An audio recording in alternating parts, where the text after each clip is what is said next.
नमस्कार दोस्तों, मैं आपका दोस्त नीलेश। मैं आपके सामने फिर एक नया वीडियो लेकर हाजिर हूँ।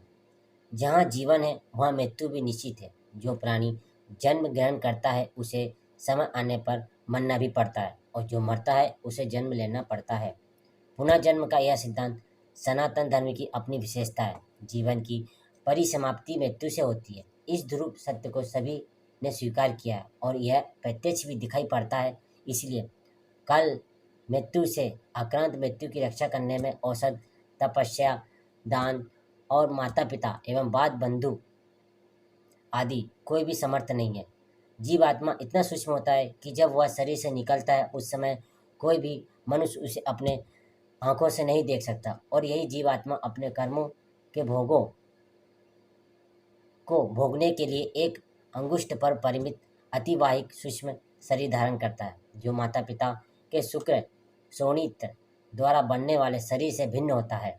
इस अतीन्द्रिय शरीर से ही जीवात्मा अपने द्वारा किए हुए धर्म और अधर्म के परिणाम स्वरूप सुख दुखों को भोगता है, तथा इसी सूक्ष्म शरीर से आप करने वाले मनुष्य यम मार्ग की यातनाएं भोगते हुए यमराज के पास पहुँचते हैं, एवं धार्मिक जन प्रसन्नतापूर्वक सुख भोग करते हुए धर्मराज के पास जाते हैं। साथ ही यह भी बात भी ध्यान देने योग्य है कि केवल मनुष्य ही मृत्यु के पश्चात अतिवाहिक सूक्ष्म शरीर धारण करते हैं, और उसी शरीर को यम पुरुषों के द्वारा यम पद से यमराज के पास ले जाया जाता है, अन्य प्राणियों को नहीं, क्योंकि अन्य प्राणियों को यह सूक्ष्म शरीर प्राप्त ही नहीं होता है। वे तो तत्काल दूसरी योनि में जन्म पा जाते हैं। पशु पक्षी आदि नाना तिर्यक योनियों के प्राणी मृत्यु के पश्चात वायु रूप में विचरण करते हुए पुनः किसी योनि विशेष में जन्म ग्रहण हेतु उस योनि के गर्भ में आ जाते हैं। केवल मनुष्यों को अपने शुभ और अशुभ कर्मों का अच्छा बुरा परिणाम इसी लोक और परलोक में भोगना पड़ता है। अपने कर्मों के फलस्वरूप मृत्यु के पश्चात जीवात्मा सूक्ष्म शरीर धारण करके स्वर्ग या नरक भोगता है, और तत्पश्चात उसका पुनः जन्म होता है या उसे मोक्ष की प्राप्ति होती है। कि हमें आसक्ति का त्याग कर वैराग्य की ओर प्रवृत्त होना चाहिए, तथा सांसारिक बंधनों से मुक्त होने के लिए एकमात्र परमात्मा की शरण में जाना चाहिए। यह लक्ष्य प्राप्ति कर्मयोग, ज्ञान अथवा भक्ति द्वारा किस प्रकार हो सकती है, इसकी विशद व्याख्या इस ग्रंथ में हुई है। मनुष्य इस लोक से जाने के बाद अपने परलौकिक जीवन को किस प्रकार सुख समृद्धि एवं शांतिप्रद बना सकता है, तथा उसकी मृत्यु के बाद उस प्राणी के उद्धार के लिए पुत्र पुत्रादि पारिवारिक जनों का क्या कर्तव्य है, इसका विशद वर्णन भी यहाँ प्राप्त होता है। धर्म जिसका सुदृढ़ मूल है, वेद जिसका स्कंद तना है, पुराण रूपी शाखाओं से जो समृद्ध है, यज्ञ जिसका पुष्प है और मोक्ष जिसका फल, ऐसे भगवान मधुसूदन रूपी पादप कल्प वृक्ष की जय हो। देवश्री नेमिसर में स्वर्गलोक की प्राप्ति कामना से सेन का आदि ऋषियों ने सहस्त्र वर्ष पूर्ण होने वाला यज्ञ प्रारंभ किया। जैसे वृक्ष सबको आश्रय देता है, वैसे ही भगवान भी अपने चरण बिंदों से आश्रय देकर सबकी रक्षा करते हैं। इसलिए भगवान मधुसूदन को यहाँ पादप वृक्ष की उपमा दी गई है। एक समय प्रातः काले हवन आदि कृत्यों का संपादन करके उन सभी मुनियों ने सत्कार किए गए आसन सीन सूत जी महाराज से आदरपूर्वक यह पूछा, हे सूत जी महाराज, आपने सुख देने वाले देव मार्ग का सम्यक निरूपण किया है। इस समय हम लोग भयावह यम मार्ग के विषय में सुनना चाहते हैं। आप सांसारिक दुखों को और उस क्लेश के विनाशक साधन को तथा इस लोक और परलोक के क्लेशों को यथावत वर्णन करने में समर्थ हैं, अतः उसका वर्णन कीजिए।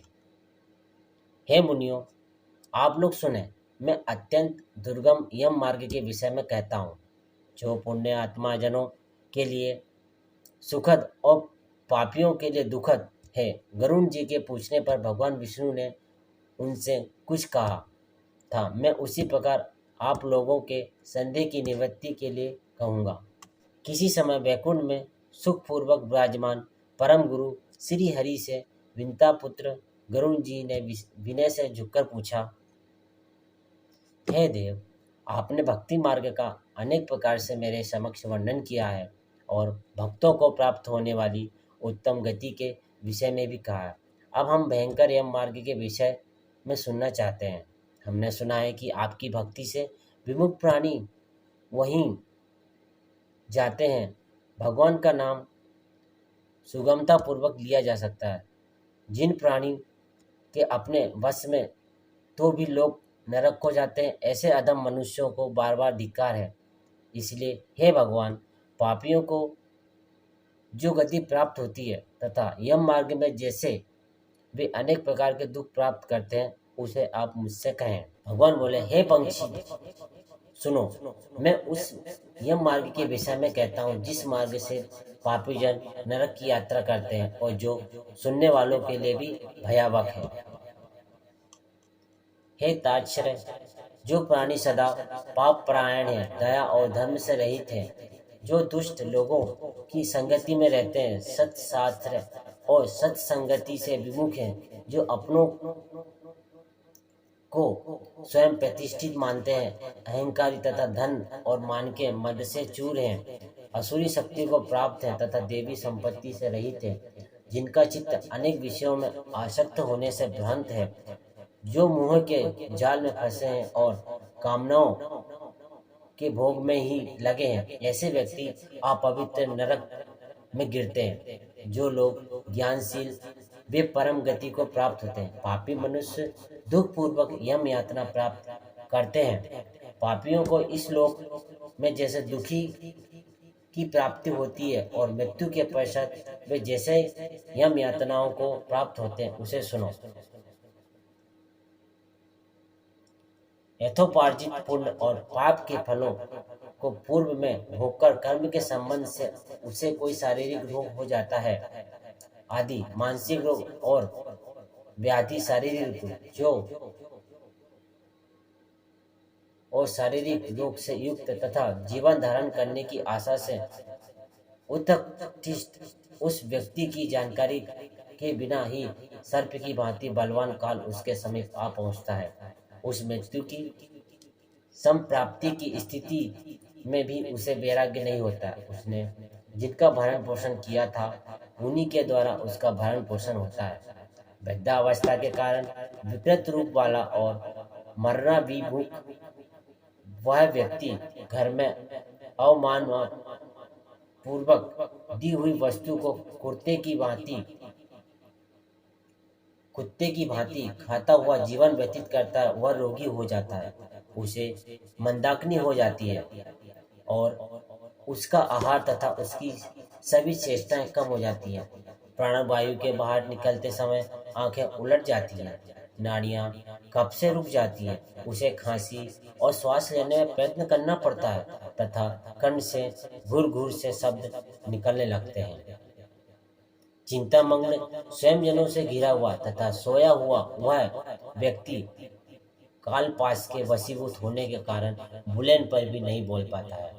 इस प्रकार कुटुंब के भरण पोषण में ही निरंतर लगा रहने वाला अजितेंद्रिय व्यक्ति अंत में रोते बिलखते बंधु बांधवों के बीच उत्कट वेदनाओं से संख्या शून्य होकर मर जाता है। हे गरुड़, उस अंतिम क्षण में प्राणी को व्यापक दिव्य दृष्टि प्राप्त हो जाती है, जिससे वह लोक परलोक को एकत्र देखने लगता है।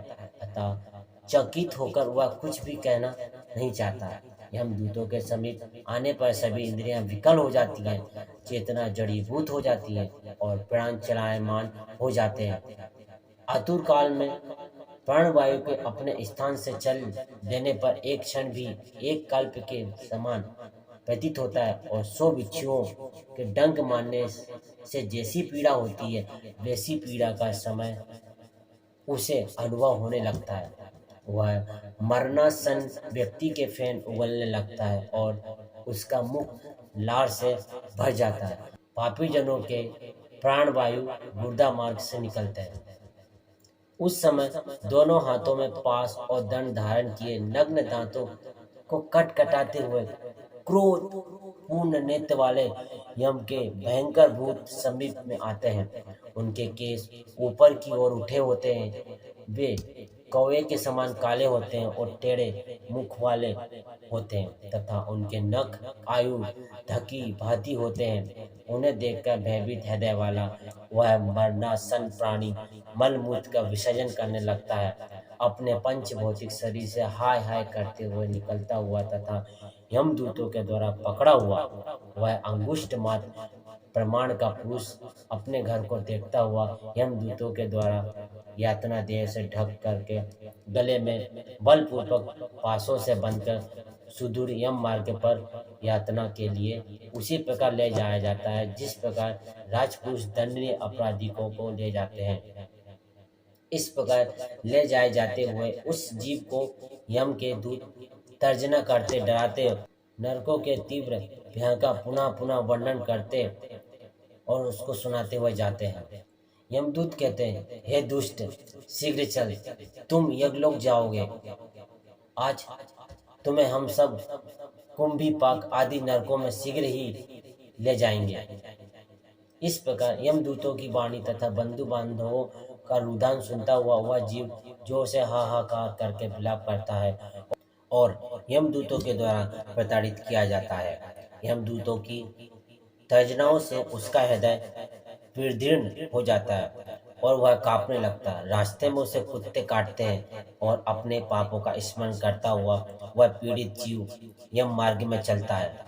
भूख और प्यास से पीड़ित होकर सूर्य दबाग्नि एवं वायु के झोंकों से सतपथ होते हुए यमदूतों द्वारा पीठ पर कोड़े से पीटे जाते हुए उस जीव को तपी हुई बालुका से पूर्ण तथा विश्राम रहित और जल रहित मार्ग पर असमर्थ होते हुए भी बड़ी कठिनाई से चलना पड़ता है। थककर जगह जगह गिरता है और मूर्छित होता है। वह पुनः उठकर पापी जनों की भांति अंधकारपूर्ण यमलोक में ले जाया जाता है।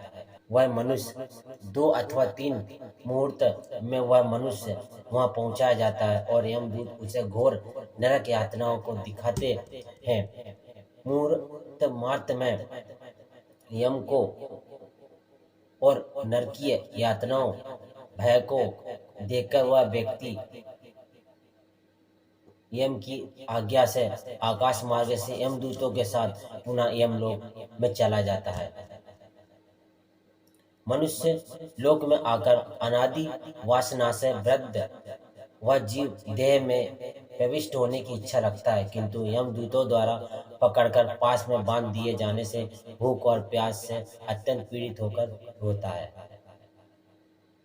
हे तार्क्ष्य, वह पातकी प्राणी पुत्रों से दिए हुए पिंड तथा आतुर काल में दिए हुए दान को प्राप्त करता है। जो भी उस नास्तिक को प्रत्यप्ति नहीं होती है, पुत्रादि के द्वारा पापियों के उद्देश्य से किए गए श्राद्ध दान तथा जलांजलि उसके पास ठहरती नहीं है। अतः पिंड दान का भोग करने पर भी वे शुद्धा से व्याकुल होकर यम मार्ग में जाते हैं। जिनका पिंडदान नहीं होता है, वे प्रेत रूप में होकर कल्प पर्यंत निर्जन वन में बहुत दुखी होकर भ्रमण करते रहते हैं। सैकड़ों करोड़ कल्प बीत जाने पर भी बिना भोग किए कर्म फल का नाश नहीं होता है और जब तक वह पापी जीव यातनाओं का भोग नहीं कर लेता है, तब तक उसे मनुष्य शरीर भी प्राप्त नहीं होता है। हे पक्षी, इसलिए पुत्र को चाहिए कि वह 10 दिनों तक प्रतिदिन पिंडदान करे।